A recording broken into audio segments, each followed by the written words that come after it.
Bigyan po natin ng reaction to pong naging viral statement or video ni Jam Magno. Bibilisan lang po natin, so sana po tapusin nyo yung video hanggang dulo at huwag nyo pong kalimutang i-like. Ito po'y putol, hindi po ito yung kabuang video niya, pero dun sa particular na sinabi niya, gusto ko pong magbigay ng reaction. Ito na po.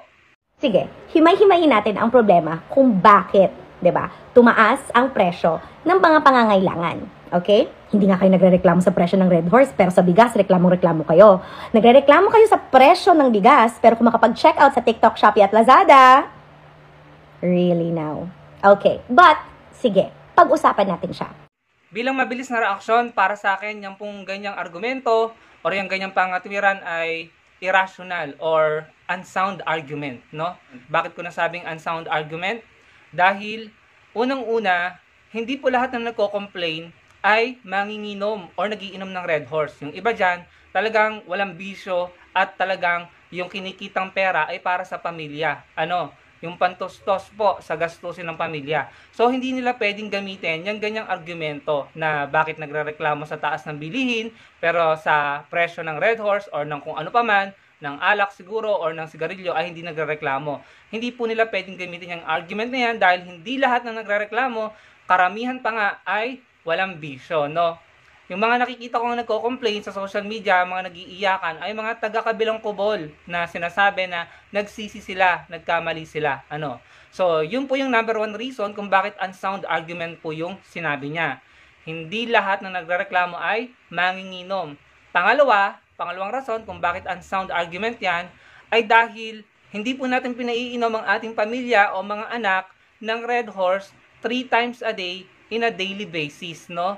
Ang pinapakain po natin sa kanila ay pagkain masustansya, bigas, kanin, 3 beses sa isang araw, araw-araw, no? Hindi naman po Red Horse ang kinakain nila at hindi rin naman bisyo ang binibigay natin sa kanila sa araw-araw, 3 beses sa isang araw. So, yun po yung rason kung bakit unsound yung ganong argument, irrational at hindi katanggap-tanggap, no? Kasi nakikita ko ginagamit po yan ng mga taga-kabilang kubol bilang narrative na parang nagiging script na, no? Na sa akin palagay ay nagiging naratibo nila yan para i-justify, pagtakpan siguro, para siguro bigyan ng katwiran or dahilan yung kapalpakan o yung kakulangan na mapababa ang presyo ng bigas, no? Or ng mga bilihin. Mali po yung ganyang argumento, mali po yung ganyang pangatwiran, hindi po yung katanggap-tanggap. Ang usapan po ay bigas, so wag niyo pong isali ang Red Horse dahil hindi lahat ay umiinom ng Red Horse at hindi Red Horse ang pinapainom nyo or pinapakain nyo sa mga pamilya nyo at mga anak nyo 3 times a day in a daily basis. So maling-mali po yung ganyang katwiran. Yan po ay putol na video ni Jam Magno. Kung gusto nyo marinig yung kabuuan, pwede nyo pong hanapin yung kanyang video.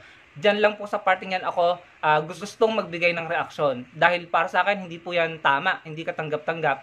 Ginagawa na pong narrative at ginagawa ng script, no, ng mga taga-kabila. Again, ang usapan ay presyo ng mga bilihin, mga pangunahing pangangailangan, hindi po bisyo. Dahil hindi lahat nagbibisyo, no? Para nga sa akin, okay lang kahit hindi na mapababa ang presyo ng bigas o ng mga bilihin. Huwag lang sanang hayaan na tumaas ng halos araw-araw or halos linggo-linggo. Patuloy pong tumataas. Sana mapigilan at magawa ng paraan, no? Kahit ano pang katwiran, palusot or paliwanag ang gawin nila, hanggat walang nakikitang resulta ang mga Pilipino na nakaka-benepisyo or napapakinabangan ng mga Pilipino, hindi matatanggap ang mga ganyang paliwanag at palusot, no? Ang importante sa mga Pilipino, lalong-lalo na sa mga bumoto sa kanila, ay maramdaman, makita yung resulta at makaramdam ng kaginhawaan. Kaso, hindi po yun nangyayari. At ang ginagawa ng mga ito ay gumawa ng palusot gamit ang mga unsound argument, no? Yan lamang po ang aking reaction dyan. Kayo po ba? Sumasang-ayon po ba kayo sa sinabi ni Jam Magno dito? Ilagay nyo lang po sa comment section below. At naka-encounter na po ba kayo ng mga ganyang uri ng narrative or script, no? Hindi ko sinasabing sinabi ni Jam Magno na gamitin yung ganang uri ng narratibo or script, no? Pero yan po yung na-adapt ng mga tao ngayon at yan po yung kino-comment sa social media at yan po yung pinopost ng mga taga-kabila or ng mga nagtatanggol. So, yan po yung ginagamit nila. Pero hindi ko sinasabing si Jam Magno ang nagpauso niyan. Yan po ay kumakalat na naratibo na para sa akin ay very wrong. Comment down below kung ano pong inyong opinion. Huwag niyo pong kalimutang i-like ang video natin. Magkita-kita po tayo sa susunod kong video. Salamat po.